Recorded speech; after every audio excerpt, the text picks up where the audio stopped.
Pilkada 2024 ini menjadi pelajaran berharga buat PKS. Di Depok, kekuasaan yang dibangun selama ini akhirnya tumbang.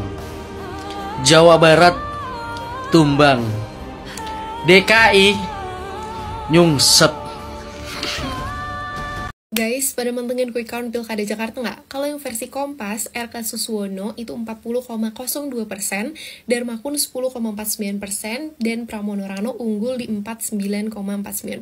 Kalau hasilnya benar segini, artinya nggak ada kandidat yang dapetin suara lebih dari 50%, dan ini potensial banget buat Jakarta ngadain Pilkada putaran kedua. FYI, Jakarta tuh adalah satu-satunya daerah di Indonesia yang punya privilege sistem 2 putaran. Jadi, kalau putaran pertama nggak ada nyentuh angka 50%, akan dilakukan putaran kedua dengan 2 kandidat teratas. Kali ini berarti duel klasik antara RK Suswono dan Pram Rano. Nah, yang bikin seru kalau 2 putaran, suara Darmakun yang 10% ini bakal jadi rebutan. Kita tahu sendiri basis pendukung Darmakun ini solid karena cara berpikir mereka yang sering kali out of the box dengan bumbu-bumbu konspirasinya. Pertanyaannya, kira-kira gimana caranya RK atau Pram buat ngerayu mereka? Karena kampanye biasa kayaknya nggak akan mempan. Tapi di sisi lain, narasi-narasi atau janji-janji yang terlalu anti-mainstream bisa juga jadi bumerang. Karena dalam situasi kayak gini, setiap persen suara bisa jadi penentu dan pendekatan yang salah bisa bikin kepercayaan publik runtuh. Anyway, 2 putaran ini juga menurut gue punya konsekuensi yang cukup serius. Pertama, resiko politik uangnya makin besar karena para calon yang lolos bakal mati-matian cari suara tambahan, gak jarang dengan cara yang gak sehat kayak suap, bansos, dan lain-lain. Kedua, perpecahan di antara masyarakat bisa jadi makin tajam karena kampanye di putaran kedua seringkali berubah menjadi ajang serangan kepada lawan dan bahkan black campaign antar kandidat. Terakhir, 2 putaran ini juga makan biaya tambahan yang gak sedikit buat KPU, keamanan, dan penyelenggaraan lainnya. Ini bisa jadi beban ekstra buat APBD yang harusnya mungkin bisa dipakai buat yang lain. Jadi menurut kamu gimana tentang putaran kedua? Coba komen ya. Pilpres yang berlangsung di tahun yang sama dengan Pilkada serentak memang menyisakan dinamika politik yang cukup sengit di tengah-tengah kita di masyarakat, khususnya juga bagi para paslon yang berkontestasi. Kalau kita lihat teman-teman semuanya, masih banyak sekali wacana yang coba digulirkan yang bernarasi tumbangkan PD Perjuangan, PDI nyungsep, banteng akan tumbang dan lain sebagainya. Narasi-narasi yang mencoba mendegradasi PDI Perjuangan dan juga paslon berkontestasi dari PDI Perjuangan. Tapi hasilnya seperti apa kalau menurut kalian? Mari kita coba simak baik-baik. Kita coba ambil contoh Jawa Timur. Bisa dilihat ya perbedaan jumlah partai pengusul antara Risma Gusman dan juga Hovifah Emil. Tapi ternyata hasilnya tidak sejauh itu dari sisi perolehan suara. Harusnya dengan koalisi sebesar itu, Hovifah Emil sudah mendapatkan suara di angka 60% minimal. Sedangkan kita dari Risma Gusman memperoleh suara yang jauh lebih baik daripada suara partai, yang mana suara partai PD itu masih di angka under 20%. Itu baru yang terjadi di Jawa Timur, belum lagi yang terjadi di Jakarta. Di Jakarta khususnya Pramono dan juga Dul unggul dibandingkan dengan Ridwan Kamil seperti itu. Dan juga di Jawa Tengah, sampai membuat Presiden Jokowi harus turun langsung dan juga Pak Presiden Prabowo untuk langsung turun mengendorse paslon yang didukung oleh Kim Plus. Artinya apa? Artinya keberadaan Partai PDI Perjuangan dengan segala paslon yang diusung oleh PDI Perjuangan masih memberikan dinamika politik yang sangat dinamis dan juga memberikan kontestasi yang baik untuk kita sebagai masyarakat yang menonton dan juga menikmati demokrasi di Pilkada serentak 2024 ini. Maka menurut saya kita perlu mengucapkan terima kasih kepada PDI Perjuangan karena telah menyuguhkan kontestasi politik yang dinamis dan tidak membiarkan kekuatan absolut terjadi di negara kita. Yang walaupun dimana peluang PDI Perjuangan akan kalah jauh lebih besar daripada peluang PDI Perjuangan akan menang, mereka tetap maju berkontestasi untuk menghadirkan dinamika politik yang baik untuk kita. Kalau menurut kalian gimana? Komen di bawah. Thank you. Palestina siap memenangkan Ridho menang 1 putaran. Goodbye Anies Baswedan.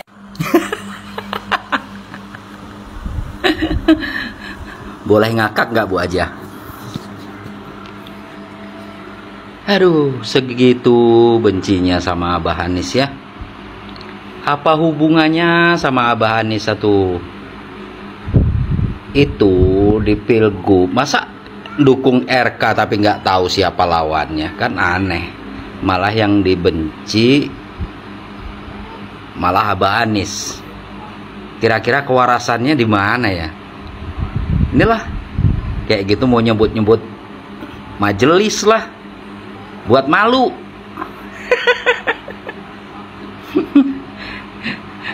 Nggak bisa tidur Bu ya. Itu dari jam berapa tadi? Itu udah seluruh stasiun TV. Ibu salah salah omong kali. Harusnya yang disuruh pulang itu Pram sama Dul, bukan Pak Anies. Inilah kebencianmu kepada Pak Anies sungguh terlalu ya. Malu sebut-sebut pakai nama Haja. Ya Allah ya Rob. Masa gak tahu lawan si RK itu siapa? Bu, nih, saya salah satu pejuang perubahan, Bu, anak Abah. Ya. Awalnya itu di DKI rata-rata anak Abah mau gercos. Tapi begitu Pak Anies endorse Pram Dul, itu 80% anak Abah dukung Pram Dul. Ya. Jadi nikmatin aja lah, Bu. Sekarang kita lihat siapa yang pulang ya. RK jelas pulang. Ingat ya, Bu ya. Jangan nggak sampai bisa tidur, Bu. Mimpi yang indah ya. Jangan nanti mimpinya malah kebablasan gitu ya. Salam waras. Jangan benci terhadap Abah Anies, oke? Jadi siapa lawan, siapa itunya, Ibu Hajah harus tahu kok bencinya sama Abah Anies. Gimana anak Abah, orang-orang seperti ini anak Abah? Ini yang namanya menggunakan apa? Jual-jual agama ya seperti ini. Ya, salam waras. Gimana? Kaget nggak dengan hasil quick count? Pramono unggul loh. Kalau saya sih nggak kaget, karena emang menurut saya Pak Pramono yang paling meyakinkan. Penilaian ini bukan karena saya punya favoritism ke Megawati, atau ke Banteng, atau saya dibayar tim A dan B, nggak ada sama sekali. Tapi memang karena setelah saya nonton debat 1, 2, dan 3, Pak Pramono itu yang memang paling meyakinkan. Apa yang bikin Pak Pramono unggul? Menurut saya, pertama programnya itu sangat menyentuh rakyat dan masyarakat kebanyakan. Solusi Trans Jabodetabek itu sangat membantu dan sangat bisa dirasakan oleh semua masyarakat Jakarta. Solusi banjir, terus juga solusi polusi, dan sebagainya. Itu semua program-programnya itu sangat masuk akal. Bukan program yang nilainya itu triliunan atau miliaran, tetapi program yang memang menurut saya masyarakat itu sudah lama menantikan gitu. Kayak kita tahu setiap hari sebagai orang Jakarta, berapa jam sih yang kita habiskan di jalan untuk pergi dari rumah ke kantor. Dan bayangkan kalau ada Trans Jabodetabek. Idenya untuk park and go. Jadi kita bisa, misalnya kalau tinggal di Bekasi, kita bisa nyetir sampai stasiun Bekasi, terus dari situ kita bisa either naik Transjakarta, atau naik MRT, atau naik apapun. Ya itu semua kita pengen gitu kan. Atau berapa banyak sih orang Jakarta yang udah sakit, terus ke puskesmas, dan ternyata kondisinya itu terlalu ramai, atau fasilitasnya nggak memadai. Dan Pramono di sini juga memberikan usul untuk memperbaiki puskesmas, memperbaiki rumah sakit daerah, dan itu semuanya yang bisa dirasakan oleh masyarakat Jakarta. Coba kita bandingkan dengan program Ridwan Kamil yang mau bikin mobil curhat. Walaupun mungkin targetnya untuk Gen Z ya, yang banyak membahas tentang mental health, tapi it's hard, it's not relatable. Karena pada akhirnya untuk memenangkan Gen Z itu bukan cuma asal menyediakan fasilitas untuk mental health, tapi apa sih akar dari mental health sendiri? Itu kan tentang kurangnya lapangan pekerjaan, dan juga kalau setiap hari kita bangun dengan langit abu-abu polusi gimana? Ya itu kan semua mempengaruhi. Jadi work on the cause, bukan cuman level surface-nya aja, bukan cuman level lapisan teratas. Terus juga pembangunan Disneyland, itu buat masyarakat menengah ke bawah, apa relevansinya? Walaupun juga ada program-program bagus seperti kredit tanpa bunga dan juga pelatihan pekerjaan untuk perempuan, ya itu oke. Tapi secara overall, menurut saya, Pak Pramono ini yang lebih bisa menyentuh masyarakat kebanyakan. Dan mungkin juga kita tidak bisa memungkiri bahwa ada juga kelelahan dari power struggle atau permainan kekuasaan elit, di mana di sini kan Kim Plus melawan PDIP. Perebutan kekuasaan ini yang membuat rakyat itu kehilangan simpati dengan koalisi dari pemerintah gitu ya. Dan sekarang kita nantikan aja ya, kira-kira 1 putaran atau 2 putaran. So what do you think? Setuju nggak sih Pak Pramono unggul karena memang paling relatable? Share your opinion.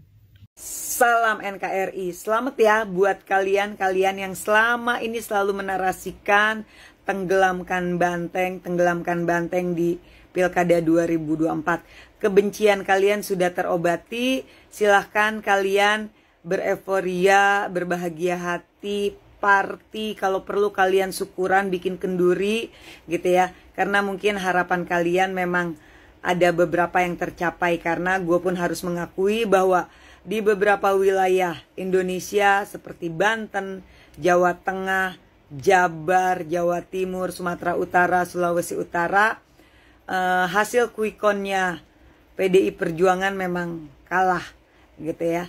Silahkan kalian berbahagia ya. Tapi buat gua tetap bangga sebagai kader Banteng. Di tengah gempuran, serangan, dan semua cara-cara usaha untuk menjatuhkan Banteng, PDI Perjuangan, khususnya Emak Banteng, Ibu Megawati, hingga detik ini tidak mampu dikendalikan dan ditundukkan oleh si Jokowi. Gua tahu kenapa nih yang terutama di Jawa Tengah yang merupakan kandang Banteng, Jokowi abis-abisan di sana. Karena itu sebagai bentuk perlawanannya Jokowi kepada Emak Banteng dengan harapan ya, ketika kandang Banteng bisa dikalahkan oleh Jokowi, maka Emak Banteng pun bisa ditundukkan. Tapi ternyata tidak semudah itu kawan, tidak semudah itu Jokowi untuk menundukkan, mengendalikan Emak Banteng. Ya kalau partai-partainya Kimples, silahkan ya, bisa kalian kendalikan. Semua ketua umum partai yang ada di Kimples memang harus gue akui bisa dikendalikan, bisa ditundukkan oleh seorang Jokowi. Bahkan yang katanya macan Asia pun selemah itu bisa ditundukkan, bisa dikendalikan oleh seorang Jokowi. Tapi Emak Banteng walaupun digempur habis-habisan, diserang habis-habisan, dia tetaplah Emak Banteng yang konsisten. Tidak bisa dikendalikan, tidak bisa ditundukkan oleh seorang Jokowi. Hanya segitu kemampuan seorang Jokowi, hanya segitu kemampuan seorang Mulyono mengalahkan PDI Perjuangan di kandang Banteng. Segitu doang. Buktiin ya wahai Jokowi, kalau lu mampu menundukkan Emak Banteng. Gue sangat yakin Emak Banteng tidak bisa lu tundukkan. Emak Banteng tidak seperti ketua umum partai lain yang dengan mudah dikendalikan, yang dengan mudah ditundukkan. Oke? Salam NKRI. Quick count, tapi penghitungan manual berjenjang. Ya kan? Jadi di seluruh tahapan itu kita harus fight. Ya, karena apalagi nanti penghitungan PPK itu sangat vital, karena disitulah dimungkinkan kotak suara dibuka. Setelah itu hanya mungkin di Mahkamah Konstitusi, dan itu sangat sulit, jarang terjadi gitu. Jadi kami tidak mau quick count ini kemudian melemahkan semangat perlawanan kita gitu. Karena lebih bagus perlawanan kita terhadap sikap ngawur dari instrumen-instrumen kekuasaan itu kita jadikan energi untuk tetap berjuang pada jalur demokrasi yang tersedia, ya. Karena bagaimanapun ini tanggung jawab kita ke depan, dan dari sini kita akan belajar banyak yang perlu diperbaiki. Bagaimana posisi Polri dalam konteks demokrasi? Apakah masih tetap di situ? Lalu bagaimana kita misalnya mengatur undang-undang pemilu, ya, serentak? Apakah masih sekarang? Atau nanti misalnya gabung saja DPRD kabupaten provinsi dengan pilkada, itu masih banyak lagi. Tapi pembelajaran banyak dari sini. Baik, Bung Ara, demokrasi terancam mati. Apakah Anda juga punya kesan yang sama? Berbeda sekali, karena waktu Pak Jokowi itu kepercayaan publiknya bahkan paling tinggi di dunia. Ya, kepercayaan publiknya. Betul ya Pak ya? Habis itu Pak Prabowo 85%. Lebih tinggi lagi Pak. Kalau rakyat Indonesia nggak percaya Pak, kalau hari ini ada yang nggak jujur, main ya, polisi juga kepercayaan publiknya tinggi Pak. Ya, kejaksaan juga meningkat. Nah, kalau polisi kita bisa Boleh berdebat. boleh gantian nggak? Ya, ya, silakan biar arah Ya, kalau kamu ngomong gantian ya. Kita nggak usah kayak anak kecil. Aku mau kasih tahu bahwa polisi kalau- beda. Oke, biar arah dulu. Ya Ngomong silakan, aja. silakan. Ngomong Udah aja. silakan. Nggak apa-apa, silakan. Bukan kamu yang ngatur. Yuk, silakan. Ya, saya silakan. Bukan kamu yang ngatur. Di sini ada moderator. Lewat Silakan, moderator silakan, silakan aja Ya, moderator. moderator yang ngatur bukan Yuk, kamu yang silakan. ngatur. Makanya saya bilang lewat moderator Nah, silakan. udah gitu ya. Emang kalau kalah itu ikhlas saja. Enggak, Kalau kalah kalau itu udah- memang Oke, udah, berat, silakan, Ara. ya, gitu. Kalau belajar negarawan itu pernah menang, pernah kalah. Pak Prabowo itu berapa kali Nggak kalah? usah terlalu songong lah. Ya. Nggak usah terlalu songong. Udah, lah. biar Bung Dedi Emang arah itu dulu, selesai dulu. faktanya. Nggak, dari kok tadi begitu. songong melulu lu soalnya. Nggak usah Ya. terlalu songong kita. Memang berat kalah itu. Iya. Oke, silakan. Sabar aja. Ya memang lebih enak jadi kaki tangan oligarki kalau gitu. Oke, berhenti Bung Dedi, biar arah dulu. Kasih. Ya udahlah. Memang berat kalah itu. Nah, ya. jangan terusin lu kayak perempuan. Jangan Lu udah menteri aja masih kayak perempuan, lu heran. Udah, biar arah dulu. Maaf, saya gender bias ya. Gak apa-apa. Tapi kayak anak kecil. Gak apa-apa ya. Oke, silakan Bung Ara. Bang, Tadi Udah demokrasi terus, terancam lu kan mati masih tadi. mancing aja Gak lu. kelas gitu ya. Ya nggak kelas tapi lu pancing terus. Udah, Bung Ara, Bung Nggak Ara kelas tuh dulu. lu ngomong aja. Kenapa kepancing? Silakan. Kalau memang bagus kenapa kepancing? Ya kan? Berarti nggak kelas kan? Jadi kalau Pak Prabowo itu kepercayaan publiknya tinggi, ya kan?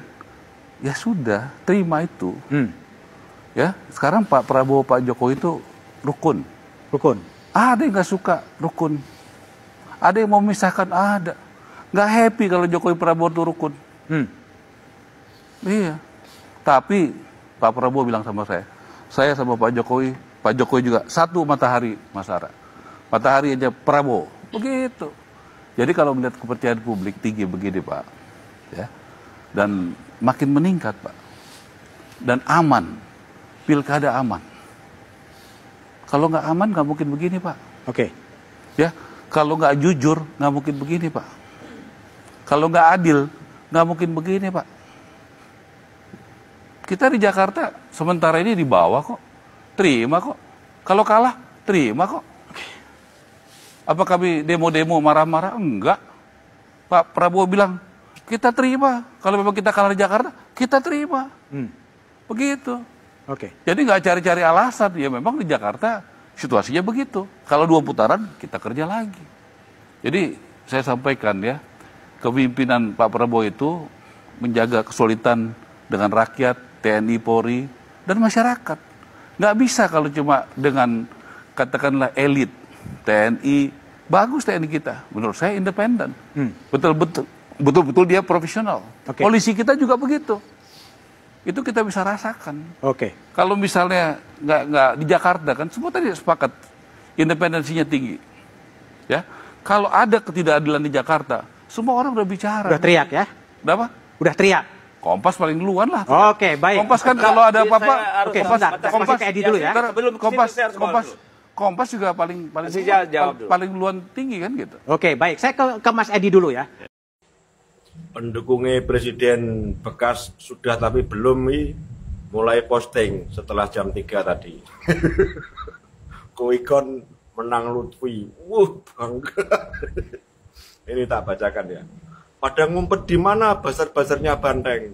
Kemarin pada gede-gede banget ngomongnya. Ternyata cuma sekali putaran kelar.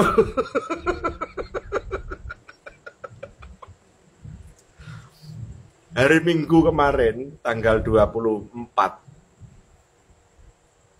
aku bikin video. Komen awakku. PDI keok. Keok yo ben ora yo ben lah.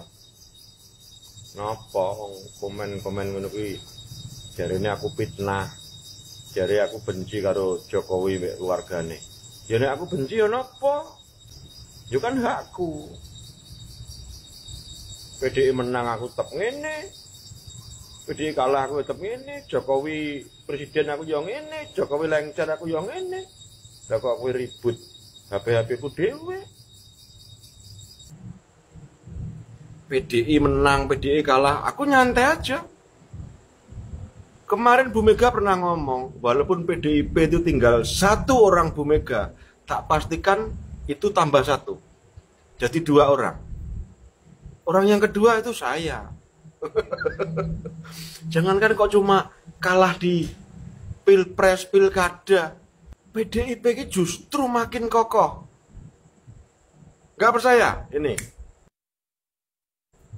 Ya kan?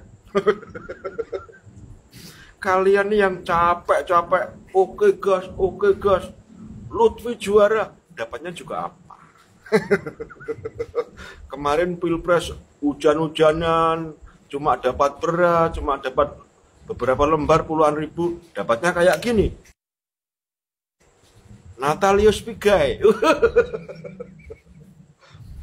Yang programnya diumpetin, tapi yang dipikirin duitnya mana? 20 triliun mana? Traktir